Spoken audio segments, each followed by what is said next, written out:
سب سے پہلے جو پڑھا گیا وہ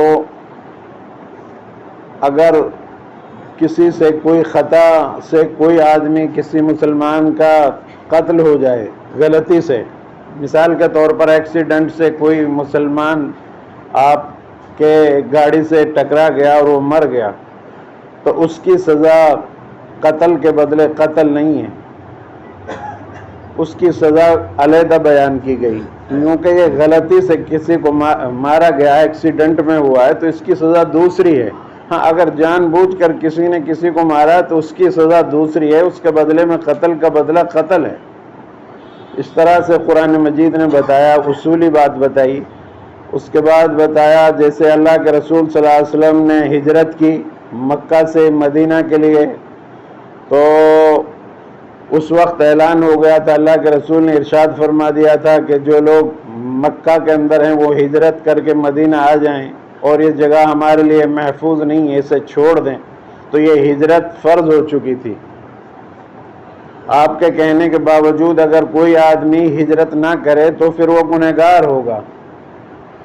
اسی طرح اللہ تبارک و تعالیٰ فرما رہے ہیں کہ کوئی آدمی ہجرت کی نیت سے، اللہ کی وجہ سے، اللہ کے دین کی بلندی کی وجہ سے اپنا وطن، اپنا گھر، اپنا مکان، اپنی دکان، اپنی تجارت چھوڑے اور اللہ کے لیے ہجرت کر کے وہاں جائے جہاں اپنا دین پر جو ہے وہ عمل کر سکے، اور پھر وہ یا حج کے لیے نکلے یا ہجرت کے نیت سے نکلا اور راستے میں پھر جو ہے اس کو موت آ گئی، تو اللہ کے نزدیک جو ہے اس کا حج قبول ہو گیا، اللہ نے اس کو حج کے برابر ثواب عطا فرما دیا۔ مثال کے طور پر کوئی آدمی حج کی نیت سے اپنے گھر سے نکلا اور راستے میں ایکسیڈنٹ ہو گیا یا موت آ گئی کسی بھی طریقے سے، تو اللہ تبارک و تعالیٰ نے اس کے لیے اجر مقرر کر دیا۔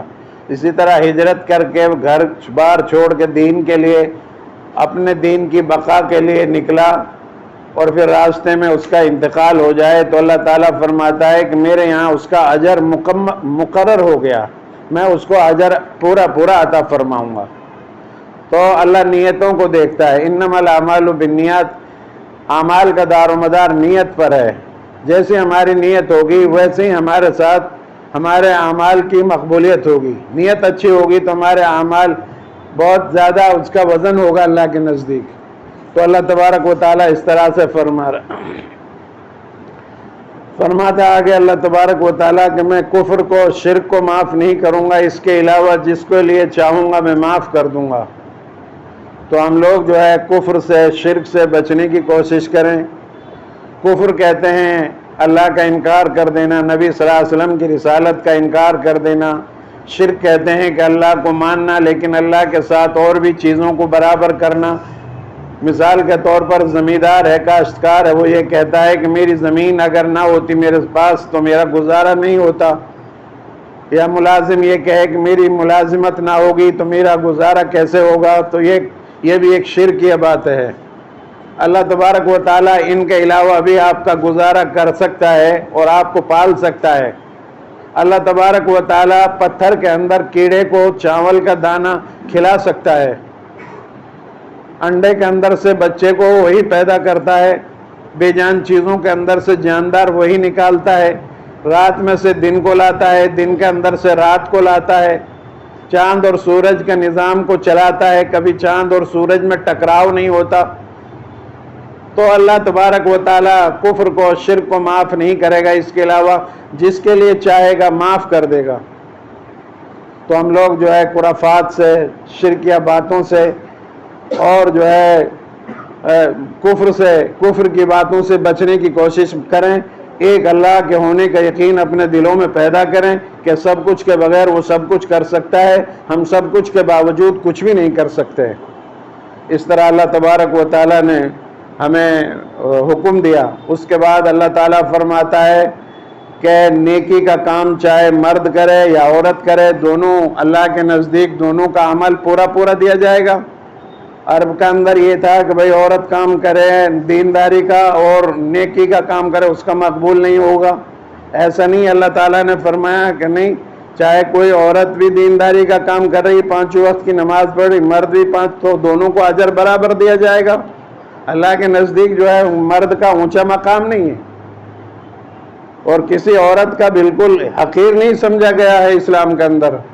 مرد اور عورت کی عزت بالکل برابر ہے. بلکہ اللہ کے رسول صلی اللہ علیہ وسلم نے تو یہ ارشاد فرمایا بچہ پیدا ہوتا ہے تو صرف ایک رحمت لے کر آتا ہے, بچی پیدا ہوتی ہے تو 10 رحمتیں اس کے ساتھ آتی ہیں. عربوں کے اندر بچیوں کی عزت نہیں تھی اور زندہ ان کو دفن کر دیا جاتا, گڑھا کھود کر جاتا تھا. اسلام نے آ کر رسول اللہ صلی اللہ علیہ وسلم نے عورتوں کو عزت دی اور بتایا کہ یہ بھی اگر کوئی نیکی کا کام کرتی ہیں تو ان کو بھی وہی اجر ملے گا جو ایک مرد کو اس کے کرنے پر آتا فرماتا ہے اللہ تبارک و تعالیٰ. تو مرد اور عورتوں میں کوئی فرق نہیں کیا اسلام نے, دونوں کی عزت اسلام کے اندر, اور قرآن جو ہے بیان کرتا ہے دونوں کی عزت برابر سرابر ہے. نیکی کا کوئی بھی کام کرے چاہے مرد ہو عورت ہو, اللہ کے یہاں ان کا اجر پورا پورا ان کو عطا فرمائے گا اللہ تبارک و تعالیٰ. اس طرح منافقین کا تذکرہ ہوا. منافقین جو ہے, منافقوں کا اللہ کے رسول صلی اللہ علیہ وسلم کے زمانے میں بھی منافقین بہت زیادہ تھے. آپ کے پیچھے رہتے تھے, نماز بھی پڑھتے تھے, آپ کی صفوں میں رہتے تھے, لیکن ان کے دل میں کفر تھا, نفاق تھا, اور وہ مسلمان نہیں تھے, لیکن وہ بظاہر اپنا آپ کو اسلام ظاہر کرتے تھے. تو اللہ تبارک و تعالیٰ نے ان کی قلعی کھولی کہ جو ہے ان کے لیے تو یہ سمجھ رہے ہیں ہم جو ہے دھوکہ دے رہے ہیں اللہ اور اس کے رسول کو, لیکن یہ اللہ کے رسول کو اور اللہ کو دھوکہ نہیں دے سکتے, یہ خود ہی دھوکے میں پڑے ہوئے ہیں. آج بھی اس زمانے میں مسلمانوں میں بہت سارے لوگ ایسے ہیں جو آپ کے درمیان آپ کی جیسی بات کریں گے, اور جب غیروں کے درمیان جاتے ہیں تو ان کی جیسی بات کریں گے. پورے مسلم معاشرے کی برائی کرتے ہیں, قرآن کی برائی کرتے ہیں, احادیث نبوت کی برائی کرتے ہیں. تو یہ منافقین ہمیشہ رہے ہیں. اللہ کے نبی کے زمانے میں بھی انہوں نے نبی صلی اللہ علیہ وسلم کو بڑی ایذائیں دی, اس زمانے بھی, اور ان کا جو ہے اللہ تبارک و تعالیٰ نے ٹھکانہ بتایا وہ جہنم میں جائیں گے. مذبذبین بین ذالک لا الہ ہؤلاء ولا الہ ہؤلاء. اس طرح سے اللہ تبارک و تعالیٰ فرما رہے ان کا ٹھکانہ جو ہے یہ جہنم ہے. ایک کافر ہے وہ تو کھلا ہوا علیحدہ ہے, اس کا تو لائن پتہ ہے, کافر ہے وہ کفر کی وجہ سے جہنم میں جائے گا. لیکن یہ لوگ جو ہے نہ منافق, نہ مسلمانوں کی فہرست میں, نہ کافروں کی فہرست میں, یہ تو ان کے لیے ان کا ٹھکانہ بہت زبردست برا ہے. تو ایسے لوگوں سے نفاق سے بچنا چاہیے. حدیث میں آتا ہے کہ جس آدمی کے اندر 3 صفت پائی جائیں وہ پیور منافق ہے. جب بات کرے تو اس میں جھوٹ بولے, جو وعدہ کرے تو اس میں جو ہے خلاف کرے, امانت اس کے پاس رکھوائی جائے تو اس میں خیانت کرے. یہ منافق کی علامت ہے. اگر ایک علامت ہمارے اندر, ایک عادت پائی جاتی ہے تو ایک عادت ہمارے اندر منافق کی ہے. 2 پائی جاتی ہیں تو 2 ہمارے اندر منافق کی عادت ہیں, اور 3 پائی جاتی ہیں تو یہ پیور منافق کی علامت ہے. ان سے ہمیں بچنا چاہیے. بات جب بھی کرے تو پکی کرے, سچ بولے.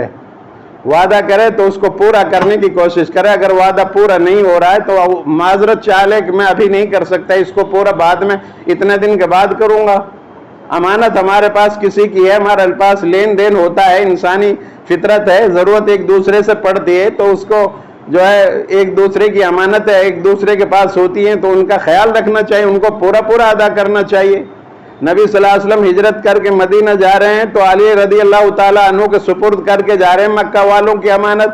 مکہ کے لوگ آپ کے اوپر اتنا اعتماد اور بھروسہ کرتے تھے, آپ کے پاس سارے مکہ کے لوگوں کی امانتیں ہوتی تھی. تو جس رات میں آپ چھپ کر ہجرت کر کے جا رہے تھے تو امانتوں کو علی رضی اللہ تعالیٰ عنہ کے سپرد فرمایا کہ یہ فلاں کی امانت ہے, میرے پاس فلاں کی امانت ہے, ان کو صبح تم ان کے تک پہنچا دینا اور پھر تم بھی مدینہ چلے آنا. حالانکہ آپ چاہتے تو ان کو لے کر جا سکتے تھے, لیکن آپ نے نہیں, ایسا نہیں ہوگا. جن کی امانتیں ہیں ان کی امانتیں پوری پوری واپس کی جائیں گی. تو اسلام یہ کہتا ہے انصاف کا کام, انصاف کا حکم دیتا ہے, عدل کا حکم دیتا ہے. آپ صلی اللہ علیہ وسلم کسی جنگ میں آئے, جانے کی تیاری میں تھے, راستے میں تھے اور وہاں پڑاؤ ڈالا تو ایک چرواہا اسلام کے بارے میں آپ صلی اللہ علیہ وسلم سے سوال کرنے کے لیے آیا. آپ کے خیمے میں صحابہ نے بتایا کہ آپ اس خیمے کے اندر ہیں, آپ سے اجازت لے کر اس کو آپ سے ملوایا گیا.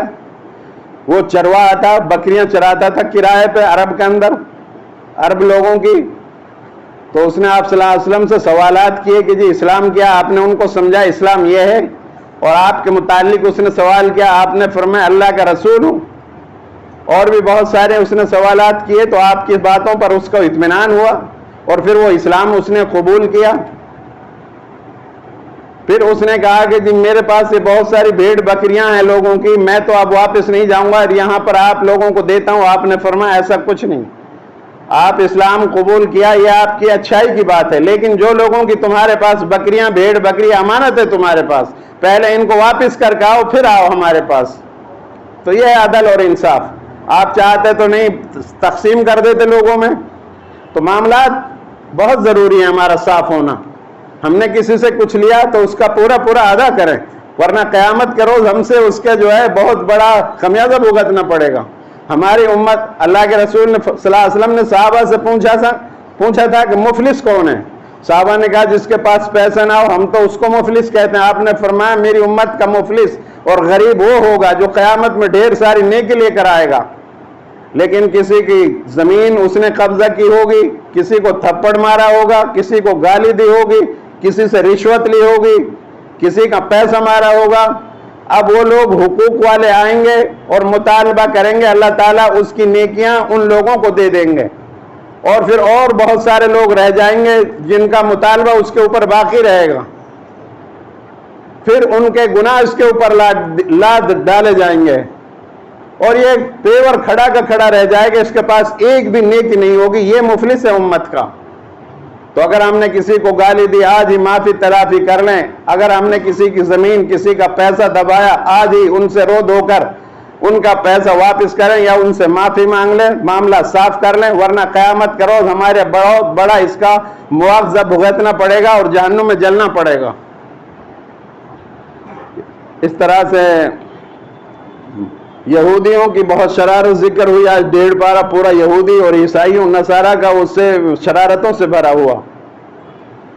وہ کہتے تھے اللہ کے رسول صلی اللہ علیہ وسلم سے یہودی کہ اس موسیٰ علیہ السلام کے علاوہ کسی پر وحی نازل نہیں ہوئی، تو اللہ تبارک و تعالیٰ نے ان کا جواب دیا، 25 انبیاء کا ذکر کیا کہ یہ 25 انبیاء علیہم السلام قرآن میں ان کا بالکل باقاعدہ ہو نام لیا، سلیمان اور داؤد اور موسیٰ اور عیسیٰ اور یوسف اور ہارون اور 25 انبیاء علیہم السلام، 24-25 انبیاء کا نام لیا کہ ان سب کے اوپر وحی آئی ہے اور میرے اوپر وحی آتی ہے، اللہ نے اپنے نبی کے بارے میں بتایا۔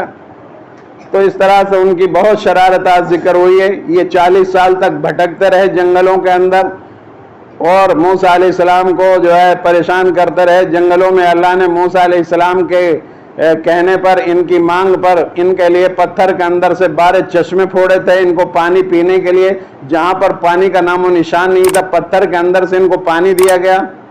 اور پھر جب یہ مطالبہ کر رہے تھے کہ ہم جہاد کریں گے اللہ کے دین کے لیے، بیت المقدس کو آزاد کرائیں گے، تو وہاں قوم عمالقہ بڑے بہادر تھی، وہ قوم، وہ اس کا قبضہ تھا اس وقت میں۔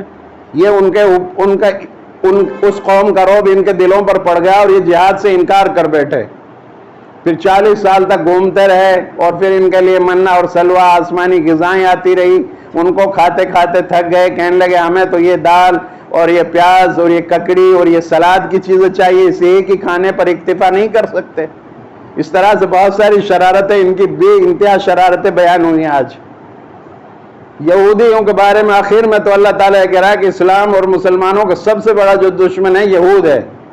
عیسائیوں کی ذرا تعریف کی ہے کہ وہ جو ہے درویش ہوتے ہیں، ان کو بات قبول کرنے میں، ان کی صلاحیت ہے اسلام کی بات کو سننے میں، وہ جو ہے جلدی قبول کر لیتے ہیں، وہ درویش ٹائپ کے لوگ ہیں۔ عیسائی نرم دل ہوتے ہیں، اس طرح اللہ تعالیٰ عیسائیوں کے بارے میں فرما رہا ہے۔ بہرحال اس طرح سے بہت سارے چور کی سزا بیان کی گئی کہ اگر کوئی چوری کرتا ہے 10 درہم سے کم کی تو ان کے ہاتھ نہیں کاٹے جائیں گے۔ اسلام میں چور کی سزا ایک ہاتھ کو کاٹنا ہے، دوسری مرتبہ کرتا ہے تو پیر کو کاٹنا ہے، پھر تیسری مرتبہ ایسے اس کو معذور کر دینا ہے۔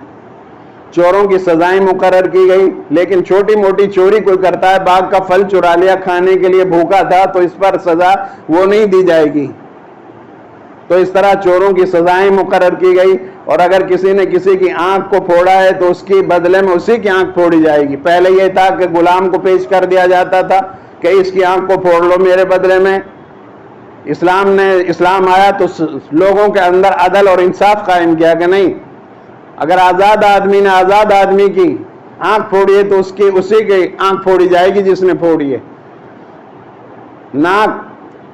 ناک کو نقصان پہنچایا تو ناک کاٹی جائے گی۔ آنکھوں کو پہنچایا، ناک آنکھ کسی کو کسی طرح سے بھی نقصان، اس کی اسی طرح کی سزا دی جائے گی. سزا ہے اسلام کے اندر، معاف کرنے کو زیادہ پسند کیا گیا. اس طرح سے حابیل اور قابیل کا ذکر ہوا. حابیل اور قابیل دو بھائی تھے، یہ آدم علیہ السلام کے بیٹے تھے. آدم علیہ السلام اور حوا بیک وقت ملاپ سے ایک لڑکا اور ایک لڑکی پیدا ہوتی تھی، دوسرے وقت کے ملاپ سے دوسرا لڑکا دوسری لڑکی پیدا ہوتی تھی. تو ایک وقت کا جو پہلے والا پیدا ہوا ہے اس کی نکاح دوسرے وقت کی لڑکی سے ہوتا تھا. تو حابیل اور قابیل کا قابیل جو تھا وہ تنازع کر بیٹھا، جو اس کے نکاح میں آنی تھی بچی وہ تھوڑی خوبصورت نہیں تھی، اور قابیل کے جو نکاح میں آنی تھی وہ خوبصورت تھی. اس پر اس کو حسد ہو گیا. آدم علیہ السلام کے پاس یہ پہنچے تو آدم علیہ السلام نے کہا کہ تم ایسا کرو، اللہ کے یہاں قربانی پیش کرو. تو قابیل نے اپنا مینڈا پیش کیا. ان کے زمانے میں قربانی اس طرح سے ہوتی تھی کہ اپنا مال لے کر کہنی جو ہے پہاڑ پر رکھ دیتے تھے، چھوڑ دیتے تھے. حابیل نے اپنا غلہ وغیرہ رکھا پہاڑ پر، اور قابیل نے اپنا جو ہے مینڈا پیش کیا. تو آسمانی آگ آئی اور جو ہے حابیل کے وہ غلہ کو قبول کر لیا، اس کو آ کر راکھ کر دیا، جلا دیا. اس طرح سے ان کی قربانی مقبول سمجھی جاتی تھی، اور اس کی قربانی اللہ نے قبول نہیں کی. تو اس کا نکاح اس سے نہ ہو سکا. اس نے جو ہے اپنے بھائی کو قتل کر ڈالا، حابیل کو، قابیل نے. اب قتل تو کر ڈالا، لیکن اب اس کا انتظام کیسے کریں؟ یہ دنیا کا سب سے پہلے قتل تھا. حدیث میں آتا ہے اگر کوئی آدمی کوئی بھلا کام شروع کرتا ہے تو اس کے دیکھے دیکھ دوسرے لوگ شروع کریں گے، تو ان کا شروع کر رہے ہیں جو ان کا ثواب ان کو بھی ملے گا، لیکن جس نے یہ بھلائی کا کام شروع کیا ان کو بھی اس کو بھی اس میں سے حصہ ملے گا. اور اگر کوئی برائی کا کام شروع کرتا ہے تو جو برائی کا کام شروع کر رہا ہے اس کو ان سب کا جو اس دیکھے دیکھ برائی کریں گے ان سب کا اس کو بھی ملے گا. بہرحال یہ سب سے پہلے قتل تھا. جتنے قیامت تک قتل ہوتے رہیں گے ان کو بھی، قاتلوں کو بھی گناہ ملے گا، لیکن قابل کو بھی گناہ ملتا رہے گا قیامت تک. بہرحال اس نے مار تو دیا ہے، لیکن مارنے کے بعد اب اس کی لاش کو لیتا ہوا پھر رہا تھا کہ کیا کروں. اوپر سے اللہ تبارک و تعالیٰ نے آسمان سے دو کوے بھیجے، ایک نے دوسرے کو مارا. مارنے کے بعد پھر زمین میں ایک نے جو ہے زمین کریدی اور اس کے لیے گڑھا بنایا اور اس میں اس کو دبا دیا. پھر یہ بہت اپنا سر پکڑ کر بیٹھ گیا کہ تو اس جانور سے بھی زیادہ وہ ہے، جانور سے بھی زیادہ نہ سمجھے، جانور کو بھی زیادہ عقل دی ہے تجھ سے تو. اور یہ بہت شرمندہ ہوا. اور پھر جو ہے پہلا قتل یہ تھا اور پہلی قبر انہی کی بنائی گئی. بہرحال اس طرح سے اللہ تبارک و تعالیٰ فرماتا ہے کہ تم ایک دوسرے کو ناجائز طریقے سے بلا وجہ نہ مارو اور نہ کسی کو قتل کرو. اگر تم نے کسی کو مارا ہے تو ایسا سمجھو جیسے پوری انسانیت کو مار دیا ہو، اور اگر تم نے کسی کی غلطی کو معاف کر دیا تو ایسا سمجھو جیسے تم نے پوری انسانیت کو معاف کر دیا ہو. اس طرح سے اللہ تبارک و تعالیٰ بتا رہا ہے. ایک آیت نبی صلی اللہ علیہ وسلم ایک مرتبہ مکہ کے قریب جو ہے آرام کر رہے تھے تو ایک دشمن کو پتہ چلا کہ نبی صلی اللہ علیہ وسلم جو ہے فلاں درخت کے نیچے گرمی کا موسم ہے وہاں سو رہے ہیں. تو وہ دبے پیر آیا آپ صلی اللہ علیہ وسلم کے اوپر اور اسے تلوار لے کر کھڑا ہو گیا. پھر آپ صلی اللہ علیہ وسلم کی آنکھ کھلی تو اس نے کہا کہ بتاؤ محمد تمہیں کون بچائے گا؟ اللہ کے رسول صلی اللہ علیہ وسلم نے ارشاد فرمایا مجھے اللہ بچائے گا. اس کے ہاتھ کپ کپائے اور زمین پر تلوار گری، آپ نے اٹھائی. پھر آپ نے پوچھا تجھے مجھ سے کون بچائے گا؟ وہ کہنے لگا کہ آپ مجھے بچائیں گے. آپ نے فرمایا نہیں، ایسا نہیں ہے، جس نے مجھے تجھ سے بچایا وہی مجھ سے تجھے بچائے گا، یعنی اللہ بچائے گا. اللہ تبارک و تعالیٰ پھر فرما رہا کہ اہل ایمان کو مجھ سے بھروسہ رکھنا چاہیے اور میرے اوپر یہ اعتماد اور یقین رکھنا چاہیے. میں ہی تمہاری مدد کر سکتا ہوں، اور اگر میں تمہاری مدد نہ کروں تو کون مدد کر سکتا ہے میرے علاوہ تمہاری؟ تو ہمیں اللہ کی طرف اپنی نظر رکھنی چاہیے، اللہ پر بھروسہ کرنا چاہیے. اللہ ہی ہمارا ناصر اور مددگار ہے. ہمیشہ کبھی بھی خوشی ہو، کوئی غم کا موقع آ جائے، صبر کے ساتھ رہیں، اللہ کی مدد کو اپنے لیے مانگیں، اور حالات کے اندر جو ہے پریشان نہ ہو، اللہ کی طرف متوجہ ہوں تو اللہ ہماری مدد فرمائے گا. وقت آتا ہے، حالات آتے ہیں تھوڑی دیر کے لیے، اللہ تبارک و تعالیٰ ان کو حالات کو درست بھی کر دیتا ہے. اہل ایمان گھبرایا نہیں کرتے، ہمت کے ساتھ رہنا چاہیے. جیسے بھی حالات آتے ہیں ان میں جو ہے ثابت قدم رہیں، یہی ایمان کا تقاضا ہے. دعا کریں اللہ تبارک و تعالی ہم سب کو عمل کی توفیق عطا فرمائے۔ مختصر طور پر میں نے آپ حضرات کو یہ باتیں بتائی ہیں، بہت زیادہ اللہ کے احکامات بیان ہوئے ہیں اور بہت ہی اچھا قرآن پڑھا جا رہا ہے۔ آپ حضرات جو ہے توجہ کے ساتھ سنیں، یہ قرآن اور روزے کی برکت سے، ان کی سفارش سے قیامت کا روز اللہ ہماری مغفرت فرمائے گا۔ وآخر دعوانا ان الحمدللہ۔